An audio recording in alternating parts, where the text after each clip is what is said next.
আগের দিন ক্লাসে আমি তোমাদের ভগ্নাংশের যোগ সম্পর্কে শিখিয়েছি, আর আজকের ক্লাসে আমি তোমাদের শেখাবো ভগ্নাংশের বিয়োগ কীভাবে করতে হয়। ভগ্নাংশের যোগ যদি তোমরা করতে পারো তাহলে ভগ্নাংশের বিয়োগ তোমরা খুব সহজেই করতে পারবে। তাহলে শুরু করা যাক আজকের ক্লাস। দেখো, আমি এখানে দুটো ভগ্নাংশ নিয়ে নিয়েছি যাদের বিয়োগফল আমি তোমাদের করে দেখাবো। প্রথমে আছে 3/6 থেকে 1/4 বিয়োগ করতে হবে। ভগ্নাংশের যোগের ক্ষেত্রে আমরা কি দেখেছিলাম যে হর দুটোর লসাগু করতে হবে। ভগ্নাংশের বিয়োগের ক্ষেত্রেও ঠিক একই নিয়ম, হর দুটোর আমাদের লসাগু করতে হবে। হরে কি আছে 6 আর 4, তাই 6 আর 4 লসাগু আমরা করে দেখাচ্ছি। এটা 2 দিয়ে যাবে, 2 3 6 আর 2 2 4, তাহলে লসাগু সমান কি কি হচ্ছে 2 গুণ 3 গুণ 2 সমান হচ্ছে 3 2 6, 6 2 হচ্ছে 12। তাহলে আমাদের লসাগু কত পেয়েছে 12, তাই আমরা এখানে কি করব 12 লিখে দিলাম। এবার প্রথমে লবে কত আছে 3, তাই 3টা লিখব। 3 গুণ, এবার 12কে 6 দিয়ে ভাগ করলে কত হয় 6 2 12, তাই 3-এর সাথে 2 গুণ হবে। এবার যোগের ক্ষেত্রে কি হয়েছিল, মাঝখানে যোগ চিহ্ন হয়েছিল, কিন্তু আমরা যেহেতু এখানে বিয়োগ করছি তাই এখানে মাঝখানে আমাদের হবে বিয়োগ চিহ্ন। এবার এখানে প্রথমে হরে কত লবে কত আছে 1, 1 গুণ 12কে 4 দিয়ে ভাগ করলে হয় 4 3 12, তাই এখানে 3 দিয়ে গুণ হবে। এবার সমান দিয়ে কত হবে 3 2 6 বিয়োগ 3, আর এখানে 12 আছে। এবার আমরা সমান দিই, 6 থেকে 3 বিয়োগ করলে 3, আর হচ্ছে এটা হচ্ছে 12। এবার তোমরা দেখো একটা জিনিস এখানে তোমাদের দেখাই, 3-এর 12, এখানে যে সংখ্যাটা বা যে ভগ্নাংশটা আমাদের বেরিয়েছে এই ভগ্নাংশটাকে আমরা লঘিষ্ঠ আকারে করতে পারবো কি পারবো না সেটা আমাদের একবার দেখা দরকার। এখানে আমাদের লবে আর হরে যে সংখ্যাগুলো আছে সেই সংখ্যাগুলোকে আমরা কোনো একটা সাধারণ সংখ্যা দিয়ে কি আমরা ভাগ করতে পারি বা ভাগ করতে পারি না সেটা আমাদের দেখতে হবে। এবার তোমরা যে সংখ্যাটা পেয়েছে দেখো, উপরে 3 আর নিচে হচ্ছে 12, এই সংখ্যাটাকে আমরা দেখো 3 দিয়ে ভাগ করতে পারি। 3কে 3 দিয়ে ভাগ করলে 1 হয়, আর 12কে 3 দিয়ে ভাগ করলে হচ্ছে কত হয় 4 হয়, তাই আমরা এটাকে 3 দিয়ে কাটাকুটি করি। 3 1 3 আর 3 4 12, তাহলে আমাদের উত্তরটা কত বেরোলো 4, 1 4। তাহলে 3/6 থেকে 1 4 বিয়োগ করলে আমাদের বিয়োগফল কত বেরিয়েছে 1 4।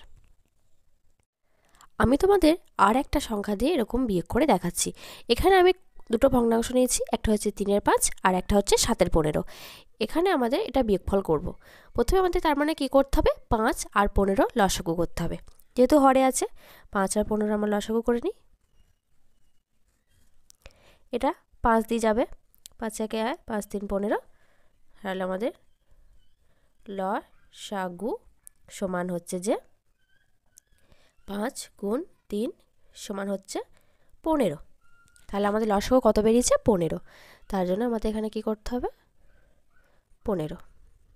এবার আমরা কি করব 15কে প্রথমে হরে আছে 5, তাই 5 দিয়ে ভাগ করব। 15কে 5 দিয়ে ভাগ করে কত হয় 3, আর এই যে ওপরে 3 আছে 3 গুণ, আর 15কে 5 দিয়ে ভাগফল করলে হয় 3, তাই 3 দিয়ে গুণ হবে, মাঝে বিয়োগ চিহ্ন তাই বিয়োগ, আর এখানে 15কে 15 দিয়ে ভাগ করলে হয় 1, তাই 7 গুণ 1, আর এখানে সমান দিয়ে 3 3 9 আর হচ্ছে 7, আর এখানে হচ্ছে 15 সমান হচ্ছে 2/15। এবার তোমরা একটা জিনিস দেখো, এখানে যে বিয়োগফলটা আমাদের বেরিয়েছে 2/15, এই 2/15 এই 2/15 ভগ্নাংশটাকে কিন্তু আমরা কোনোভাবে লঘিষ্ঠ আকারে পরিণত করতে পারবো না। মানে এমন কোনো সংখ্যা নেই সাধারণ সংখ্যা যেটা 2 বা 15 দিয়ে ভাগ করে আমাদের মিলবে, তাই এটা আমাদের এইরকম অবস্থাতেই থেকে যাবে। এখানে যে ভগ্নাংশ বেরিয়ে সেটা কিন্তু একটা প্রকৃত ভগ্নাংশ। প্রকৃত ভগ্নাংশ অপ্রকৃত ভগ্নাংশ এগুলো সম্পর্কে আমি আগেই ক্লাসে দিয়ে দিয়েছি, তোমরা অবশ্যই দেখে নিও। এবার আমি তোমাদের একটা পূর্ণ সংখ্যার সাথে একটা ভগ্নাংশে বিয়োগফল করে দেখাবো। আগের ক্লাসে আমি তোমাদের একটা পূর্ণ সংখ্যার সাথে একটা ভগ্নাংশে যোগফল করে দেখিয়েছি, ঠিক সেই রকমই হবে যেমন করে আগেরটাও করলাম। তাহলে এখানে আমাদের সবসময় একটা জিনিস মনে রাখতে হবে, একটা পূর্ণ সংখ্যার হরে সবসময় 1 থাকে। এখানে আমি একটা পূর্ণ সংখ্যা, এর হরে সবসময় 1 থাকে, তাহলে সেই 1 আর 4-এর লসাগু সবসময়তে 4ই হবে।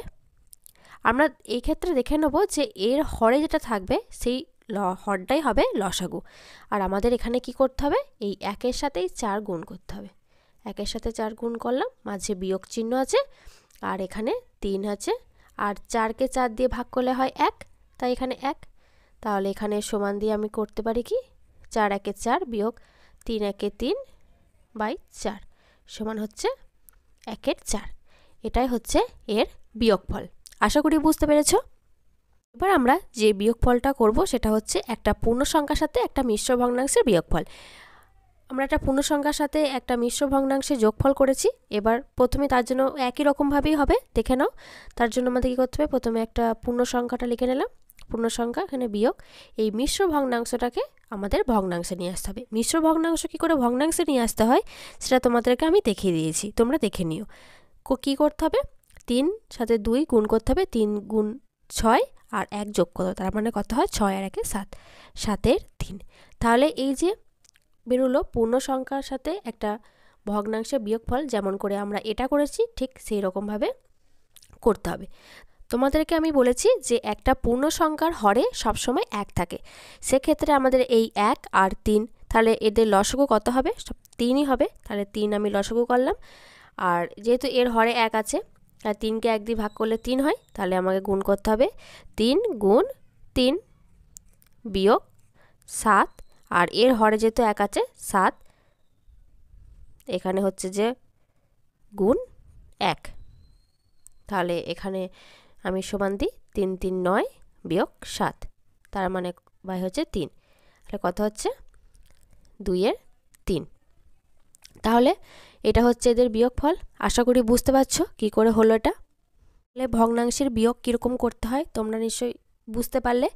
এর সাথে তোমাদের আমি আরেকটা জিনিস দেখিয়ে দিই, সেটা হচ্ছে যখন তোমরা দেখবে যে যোগফল বা বিয়োগফলের ক্ষেত্রে আমাদের এমন একটা সংখ্যা বেরোলো, হয়তো এখানে আমি বলছি যে 29 আর এখানে হয়েছে 3, তাহলে এক্ষেত্রে তুমি যে এই যে সংখ্যাটা দেখো, এটা হচ্ছে যে একটা অপ্রকৃত ভগ্নাংশ।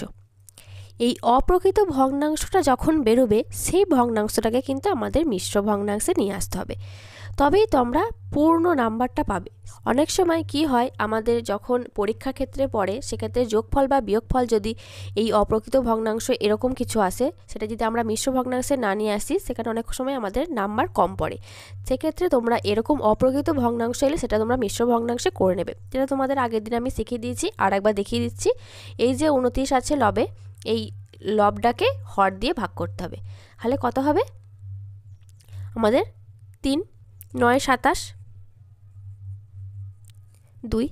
এই যে ভাগ ফলটা বেরিয়েছে আমাদের, এই ভাগ ফলটাই হচ্ছে যে পূর্ণ সংখ্যা থাকবে, আর এইখানে যে ভাগ শেষটা বেরিয়েছে, এই ভাগ শেষটা হচ্ছে যে উপরে লবে যাবে, আর হরটা যাই থাকবে তাই থাকবে। তার মানে এই যে ভাগ ফলটা বেরিয়েছে, এই ভাগ ফলটাই হচ্ছে আমাদের লবে আসবে, এই পূর্ণ সংখ্যা হবে, আর ভাগ শেষটা হচ্ছে যে আমাদের লবে আসবে, তখন হবে এটাই হচ্ছে অ্যান্সার।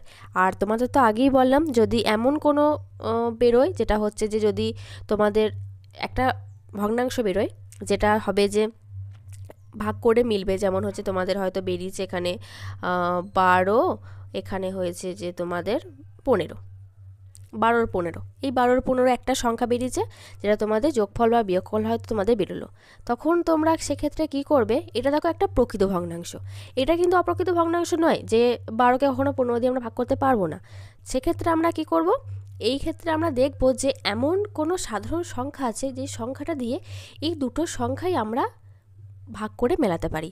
যেমন হচ্ছে দেখো, এখানে আমরা 3 দিয়ে কিন্তু ভাগ করে মেলাতে পারবো, 12কেও 3 দিয়ে ভাগ করে মেলে, 15কেও 3 দিয়ে ভাগ করে মেলে।